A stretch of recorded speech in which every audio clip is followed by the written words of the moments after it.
താമരശ്ശേരി ഷഹബാസ് കൊലപാതക കേസിലെ പിടിയിലായ കുട്ടികൾ കോഴിക്കോട് വെള്ളിമാടുകുന്ന് ജുവനൈൽ ഹോമിൽ SSLC പരീക്ഷ എഴുതി.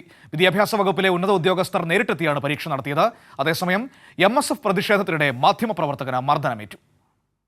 ഷഹബാസ് വധക്കേസിൽ പിടിയിലായ കുട്ടികളെ ജുവനൈൽ ഹോമിന് സമീപമുള്ള NGO ഹയർ സെക്കൻഡറി വിദ്യാലയത്തിലാണ് പരീക്ഷ എഴുതിക്കുവാൻ തീരുമാനിച്ചത്. എന്നാൽ രാവിലെ പ്രതിഷേധവുമായി പ്രതിപക്ഷ വിദ്യാർത്ഥി യുവജന സംഘടനകൾ രംഗത്തു വരികയായിരുന്നു. ഇതോടെ സംഘർഷ സാധ്യത കണക്കിലെടുത്ത് പോലീസിന്റെയും നിർദ്ദേശപ്രകാരം കുട്ടികളെ ജുവനൈൽ ഹോമിൽ തന്നെ പരീക്ഷ എഴുതിക്കുവാൻ തീരുമാനിക്കുകയായിരുന്നു. കോഴിക്കോട് DEO അബ്ദുൾ അസീസ് അടക്കമുള്ള ഉന്നത ഉദ്യോഗസ്ഥരുടെ സാന്നിധ്യത്തിലാണ് പരീക്ഷ നടത്തിയത്. MSF മാർച്ചിനിടെ Kerala vision news senior cameraman Saji തറയിലിന് നേരെ കയ്യേറ്റമുണ്ടായി. MSF പ്രവർത്തകൻ ജുനൈദ് പെരിങ്ങളമാണ് മർദ്ദിച്ചത്. സംഭവത്തിൽ KUWJ കോഴിക്കോട് ജില്ലാ കമ്മിറ്റി പ്രതിഷേധം രേഖപ്പെടുത്തി.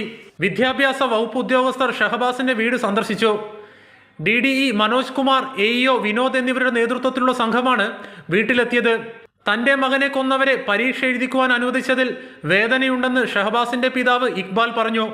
ഇത് കൊലപാതകികളായ കുട്ടികൾക്ക് എക്സാം എഴുതാൻ അനുവാദം കൊടുത്തതിൽ വളരെയേറെ വിഷമമുണ്ട്. നമുക്ക് തീരാ ഒരു മുറിവായിട്ടാണ് നമ്മൾ കാണുന്നത്. കഴിഞ്ഞ ശനിയാഴ്ചയായിരുന്നു താമരശ്ശേരി ചുങ്കം സ്വദേശിയും 10ാം ക്ലാസ് വിദ്യാർത്ഥിയുമായ മുഹമ്മദ് ഷഹബാസ് തലയ്ക്ക് ഗുരുതരമായി മർദ്ദനമേറ്റ് കൊല്ലപ്പെട്ടത്. കൈരളി ന്യൂസ്, കോഴിക്കോട്.